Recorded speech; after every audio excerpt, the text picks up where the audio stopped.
नमस्कार दोस्तों, मैं हूं नीरज राय और स्वागत है आपका फार्मा हर्ट्स में। आज की वीडियो में हम बात करने वाले हैं कंप्लीट ब्लड काउंट टेस्ट के बारे में। दोस्तों, कंप्लीट ब्लड काउंट इसे सीवीसी बोलते हैं, हीमोग्राम टेस्ट भी बोलते हैं। दोस्तों, इसके नाम से पता चलता है कि इस टेस्ट में हम लोग अपने पूरे ब्लड का टेस्ट करते हैं। कहने का मतलब ब्लड के अंदर जितने भी कंपोनेंट्स होते हैं उन सब का टेस्ट करते हैं, उन सबको मीज़र करते हैं। आगे की वीडियो में हम बात करेंगे इन सब के बारे में कि ये कब कराना चाहिए और इसमें क्या क्या टेस्ट किया जाता है, सबकी नॉर्मल वैल्यू क्या होती है। तो चलिए शुरुआत करते हैं आज की वीडियो की और देखते हैं सबसे पहले कि कंप्लीट ब्लड काउंट टेस्ट आपको कब कराना चाहिए, आप कब सोचेंगे कि आप ये करा सकते हैं। तो पहली चीज़ तो ये कि जब आपके अंदर कोई साइन और सिम्टम्स दिखाई पड़ते हैं ऐसे बीमारी के जो कि आपके ब्लड को इन्फेक्ट कर रहे हैं, तब आप करा सकते हैं। नहीं तो आप 6 महीने 1 साल के अंदर में आप इसको करा सकते हैं, कोई दिक्कत नहीं है, एक अपने पूरे शरीर का रूटीन चेकअप कराने के लिए। अब यहाँ पे बात आती है कि ये टेस्ट कब लिखा जाता है डॉक्टर्स के द्वारा, डॉक्टर्स इसको कब करवाते हैं। तो सबसे पहली चीज़ तो ये कि वो आपके जनरल हेल्थ स्टेटस को जानने के लिए इसको टेस्ट करा सकते हैं, या फिर ऐसी कंडीशंस जो कि आपके ब्लड सेल्स को अफेक्ट करती हैं उसको जानने के लिए ये टेस्ट करा सकते हैं। और जैसे मान लीजिए कि आपके बॉडी के अंदर ऐसे एनीमिया का खतरा लग रहा है, उनको तब करा सकते हैं। कोई इन्फेक्शन हुआ है तब करा सकते हैं, इन्फ्लेमेशन हुआ है तब करा सकते हैं, कुछ ब्लीडिंग डिसऑर्डर्स होते हैं तब कराया जा सकता है, और ऐसे कुछ कैंसरस कंडीशंस होती हैं वहाँ पे भी डॉक्टर्स जो होते हैं वो सीवीसी करा सकते हैं, कंप्लीट ब्लड काउंट टेस्ट करवा सकते हैं।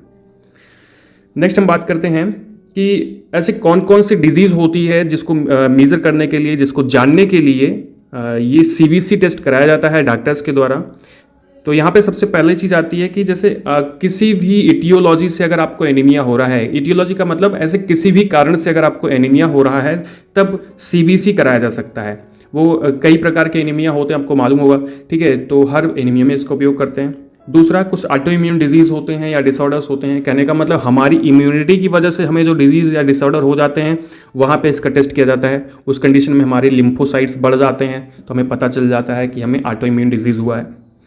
फिर बोन मैरो डिसऑर्डर्स में इसका उपयोग किया जाता है। कभी कभी डिहाइड्रेशन में भी सीवीसी कराया जा सकता है। इन्फेक्शंस में सीवीसी कराया ही जाता है, इन्फ्लेमेशन में, और कुछ हीमोग्लोबिन एबनॉर्मलिटीज़ को जानने के लिए भी सीवीसी कराया जा सकता है।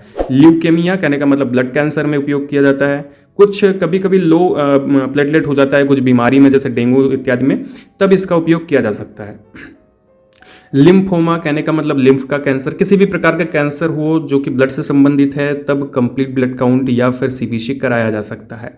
इसी तरह से सिकल सेल डिजीज़ को जानने के लिए, थैलासीमिया को जानने के लिए, और कुछ न्यूट्रिशनल डिफिशियंसीज होती हैं like iron deficiencies, B12 deficiency, folate deficiencies, तब भी सीवीसी कराया जा सकता है।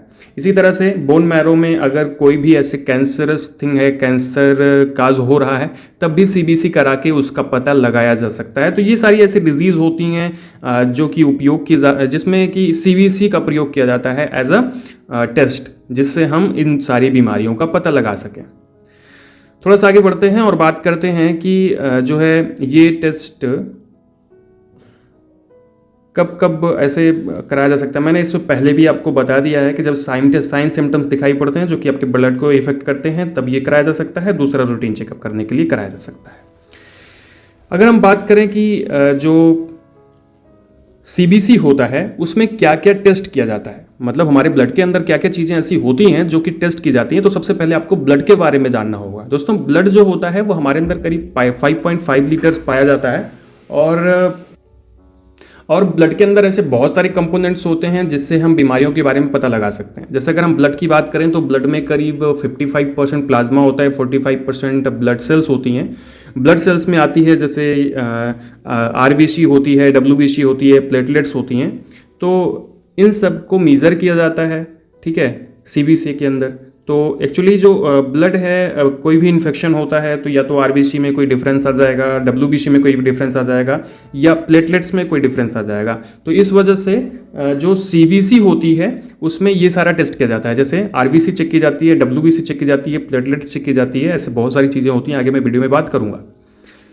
अब जैसे मान लीजिए कि जैसे जो सीवीसी होता है वो आपके पूरे हेल्थ को इवेलुएट करता है। जैसे आपके बॉडी के अंदर अगर कोई भी इन्फेक्शन हुआ है तो आपकी डब्ल्यूबीसी बढ़ जाती हैं, आपको एनीमिया हुआ है तो आपकी आरबीसीज घट जाती हैं, आपके अंदर बहुत ज़्यादा बहुत एबनॉर्मल रूप से अगर WBC बढ़ रही है तो ल्यूकेमिया का खतरा हो सकता है। तो ये सब जो है हमें CBC से पता चल जाता है, और इसमें केवल और केवल इतना समझ लीजिए कि हम ब्लड के जो प्लाज्मा के अलावा दूसरे कंपोनेंट्स होते हैं उनकी ही जांच करते हैं, उनका टेस्ट करते हैं, तो हमें चीज़ें पता चल जाती हैं। अगर हम बात करें कि नॉर्मल कंपोजिशन कितना होता है ब्लड का, क्योंकि यहाँ पे आपको थोड़ा सा जानना चाहिए, इसको जानेंगे तभी आपको पता चल पाएगा। तो अगर हम बात करें RBC की, जिसको हम लोग एरिथ्रोसाइट बोलते हैं, तो ये करीब होनी चाहिए 5 to 6 मिलियन सेल्स पर क्यूबिक सेंटीमीटर ब्लड। ठीक है, पर क्यूबिक सेंटीमीटर ब्लड का मतलब एक ऐसा डिब्बा जो कि 1 क्यूबिक सेंटीमीटर का है, उसमें पूरा ब्लड भर दीजिए, उसमें करीब 5 to 6 मिलियन सेल्स होनी चाहिए, करीब 50 से 60 लाख सेल्स होनी चाहिए, जो कि एक नॉर्मल कंडीशन होती है, नॉर्मल RBC होती है। बात करें अगर WBC की या ल्यूकोसाइट की, देखो RBC जो होता है, RBC के अंदर हीमोग्लोबिन होता है। ठीक है, और हीमोग्लोबिन क्या करता है कि एक तरह से समझ लीजिए आपके अंदर ऐसे ब्लड में जो ऑक्सीजन है उसको एक जगह से दूसरी जगह ले जाने का काम करता है, तो बहुत ज़्यादा काम जो है RBC करती है। तो अभी हम बात कर लेते हैं WBC की। तो WBC की जो नॉर्मल काउंट होती है वो 4500 से 10,000 सेल्स होती हैं पर क्यूबिक सेंटीमीटर ऑफ ब्लड। कहने का मतलब आप समझ लीजिए कि ये इतना होना चाहिए, अगर इससे बहुत ज़्यादा है तब भी खतरा है, कम है तब भी खतरा है। ठीक है, बात कर लेते हैं प्लेटलेट्स की, जो थ्रोम्बोसाइट्स बोलते हैं। जो प्लेटलेट्स होती हैं वो 1.5 to 4.5 लाख सेल्स होती हैं पर क्यूबिक सेंटीमीटर। ठीक है, ये इनकी नॉर्मल काउंट होती है। आगे बढ़ते हैं और अब हम लोग देखते हैं कि CBC में क्या क्या टेस्ट किया जाता है और कितना कितना उनकी वैल्यूज़ होनी चाहिए। तो सबसे पहले आगे बढ़ते हैं और देखते हैं कि सबसे पहली चीज़ जो चेक की जाती है आपकी, वो रेड ब्लड सेल से संबंधित सारी चीज़ें चेक की जाती है। लाल रुधिर कणिका से संबंधित सारी चीज़ चेक की जाती है। जैसे क्या क्या, तो सबसे पहले यहाँ पे कुछ कंपोनेंट्स होते हैं RBCs के अंदर जो कि चेक किए जाते हैं। पहली चीज़ तो यहाँ पे देखा जाता है CBC के अंदर कि आपके RBC का एक्चुअल नंबर क्या है। कहने का मतलब जैसे आपके अंदर RBCs होती हैं, उनकी संख्या करीब होनी चाहिए 5 to 6 मिलियंस।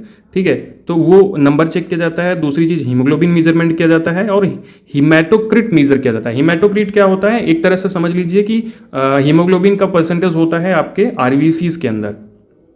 तो यहाँ पे नंबर देख लेते हैं हीमोग्लोबिन कितना होना चाहिए। तो हीमोग्लोबिन मेंस के अंदर 14 से 17.5 ग्राम पर DL होना चाहिए डेसीलीटर। वोमेंस के अंदर 12.3 से 15.3 ग्राम पर डेसीलीटर होना चाहिए। बट एन एवरेज अगर हम बात करें तो 9 से 11 होता है फीमेल्स के अंदर, क्योंकि ये एनेमिक होती हैं। हेमेटोक्रिट की बात करें तो मेंस के अंदर 41 to 50% होना चाहिए और वोमेंस के अंदर 35 to 45% होना चाहिए हेमेटोक्रिट। देखिए, इसके अलावा कहने का मतलब जितनी चीज़ें मैंने आपको RBC की बताई, इसके अलावा कुछ और भी RBC के ऊपर डिपेंड करता है जो कि चेक किया जाता है। तो इसमें सबसे पहली चीज़ आती है MCV। ठीक है, अब देखो इस सब के बारे में डिटेल में बात करेंगे तो बहुत ज़्यादा लंबा वीडियो बन जाएगा, तो अभी देखिएगा। MCV जो होता है उसको हम कहते हैं मीन कार्पस्कुलर वैल्यूम, जो कि एक तरह से कह सकते हैं कि रेड ब्लड सेल्स की जो एवरेज साइज होता है उसका मेजरमेंट होता है। इसकी जो नॉर्मल वैल्यू होती है वो 80 से 100 माइक्रोमीटर क्यूब होती है। ठीक है, दूसरी चीज आती है यहाँ पे मीन कार्पस्कुलर हीमोग्लोबिन, मतलब MCH। एक तरह से इसको कह सकते हैं कि ये रेड ब्लड सेल्स के अंदर जो हीमोग्लोबिन होता है उसका एवरेज अमाउंट होता है। ध्यान दीजिएगा, एवरेज अमाउंट होता है जो कि 27 से 32 पिकोग्राम होता है।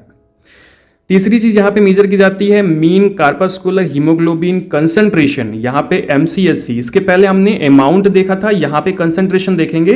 तो एक तरह से कह सकते हैं कि RBC के अंदर हीमोग्लोबिन का एवरेज कंसंट्रेशन होता है जो कि 32 से 36% या 32 से 36 ग्राम पर DL होता है, ये कंसंट्रेशन जो इसकी नॉर्मल वैल्यू होती है। अगली चीज होती है red cells distribution bit, that is not important, ये बहुत ज्यादा मेजर नहीं की जाती है, बट इसको जानना थोड़ा सा जरूरी है कि एक तरह से कह सकते हैं कि ये रेड ब्लड सेल्स की साइज में जो वेरिएशंस होते हैं वो होती हैं, ये करीब होती हैं 11 से 15, इनकी जो नॉर्मल वैल्यू होती है।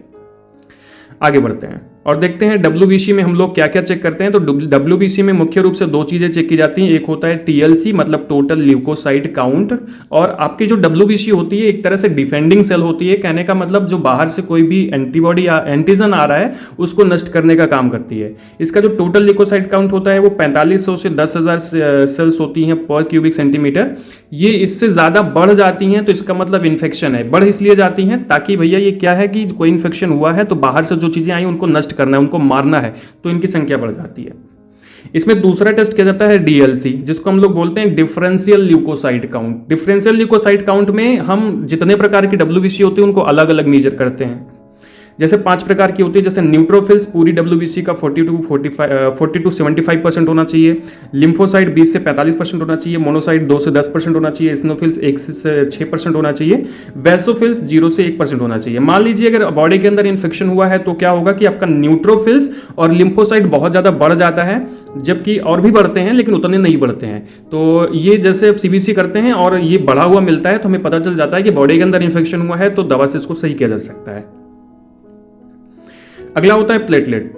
देखो प्लेटलेट जो होता है वो बॉडी के अंदर पाया जाता है, जिसको हम थ्रोम्बोसाइट बोलते हैं, और ये ब्लड का थक्का जमाने के काम आता है। जैसे ब्लड जब एक्सीडेंट में कभी कभी क्या है बहने लगता है, तब थक्का जम जाता है, तो थक्का जमाने का काम करता है।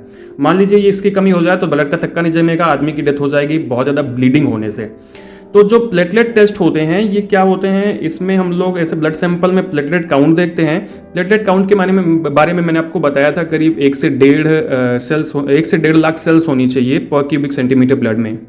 इससे कम है तो ऐसा इन्फेक्शन हो सकता है। देखो मैं नेक्स्ट वीडियो बनाऊंगा आपको कि जब आरबीसी डब्ल्यूबीसी प्लेटलेट बढ़ती हैं या घटती हैं तो कौन कौन सी बीमारियां हो सकती हैं, उनको क्या बोलते हैं, तो वो वीडियो जरूर देखिएगा। जब वीडियो बन जाएगा तो लिंक डिस्क्रिप्शन में आ जाएगा, ठीक है। तो उसको क्योंकि अभी एक वीडियो में बहुत ज़्यादा लंबा वीडियो बन जाएगा। यहाँ पे अगर हम बात करें प्लेटलेट टेस्ट की तो 2 प्रकार का टेस्ट किया जाता है। एक तो मीन प्लेटलेट वैल्यूम जो कि एमपीवी होता है, जिसको हम लोग कह सकते हैं कि ये एक तरह से जान सकते हैं कि ये ऑन एन एवरेज प्लेटलेट का साइज होता है, जिसकी जो वैल्यू होती है वो 6 से 12 फेमेटोलीटर हो सकती है, जो होनी चाहिए, ठीक है। और दूसरा जो टेस्ट होता है वो प्लेटलेट डिस्ट्रीब्यूशन विड्थ होता है, उतना कोई ज़रूरी नहीं है लेकिन हो जाता है कभी कभी। तो ये एक तरह से कह सकते हैं देखा जाता है इसमें कि जो प्लेटलेट की साइज़ है वो कैसी है, मतलब वो यूनिफॉर्म है या नहीं है। तो ये तो हो गया प्लेटलेट का टेस्ट। तो मतलब ये 3 चीज़ों का टेस्ट किया जाता है इस तरह से। अभी हम बात कर लेते हैं लास्ट में कि सीवीसी हमें कब कराना चाहिए, कब हमें लगता है कि चलो ठीक है अब हम सीवीसी करा लेते हैं। तो अगर आपको अपने मन से कराना है तो आपको अगर इन्फेक्शन का अनुभव हो रहा है, इन्फेक्शन है, आपको इन्फ्लामेशन है, सूजन है, स्वेलिंग है कहीं पे बहुत दिन से, थकान बहुत ज़्यादा लग रही है, आपको हमेशा सोने का मन कर रहा है, लेटने का मन कर रहा है, कुछ काम करने का मन नहीं कर रहा है, फीवर आपको है, तब करा सकते हैं। या फिर अपने पूरी बॉडी का, अपने पूरे हेल्थ का रूटीन चेकअप कराने के लिए भी आप सीबीसी करा सकते हैं, क्योंकि ये जो है सीबीसी का काम ही यही होता है कि वो आपके हेल्थ का रूटीन चेकअप करे। और आपको मैं कहूँ कि 6 महीने से 1 साल के अंदर तो एक बार सीबीसी करा लेना चाहिए, क्योंकि ये आपके लिए फ़ायदेमंद है। आपके अंदर क्या इन्फेक्शन हो रहा है आपको पता चलेगा, आप उसको मेजर करके ठीक कर सकते हैं। तो दोस्तों ये था सीबीसी, जिसको हम लोग बोलते हैं कंप्लीट ब्लड काउंट टेस्ट। इस तरह से होता है और नॉर्मल वैल्यू मैंने आपको लगभग बता दी है। तो अगर इससे इधर उधर वैल्यू होती है तो आपको बीमारी होने का खतरा रहता है। नेक्स्ट वीडियो में हम बात करेंगे सभी जो आपके ब्लड के अंदर कंपोनेंट्स होते हैं बढ़ जाएंगे तो क्या हो सकता है, घट जाएंगे तो कौन सी बीमारी हो सकती है, उनको क्या बोलते हैं। तो मिलते हैं नेक्स्ट वीडियो में। तब तक के लिए अगर आपको ये वीडियो अच्छा लगा हो तो चैनल को सब्सक्राइब कर दीजिएगा, वीडियो को लाइक कर दीजिएगा और शेयर कर दीजिएगा अपने दोस्तों के साथ पे। हमें इंस्टाग्राम पे भी फॉलो कर लीजिएगा। जैसे ही हमारे इंस्टाग्राम पे 1000 फॉलोअर हो जाएंगे, वहाँ पे आपको ये मेडिकल से संबंधित बहुत ही शार्ट वीडियो मिलेंगे और बहुत ही अच्छे वीडियोज़ मिलेंगे। तो बहुत बहुत धन्यवाद पूरा वीडियो देखने के लिए।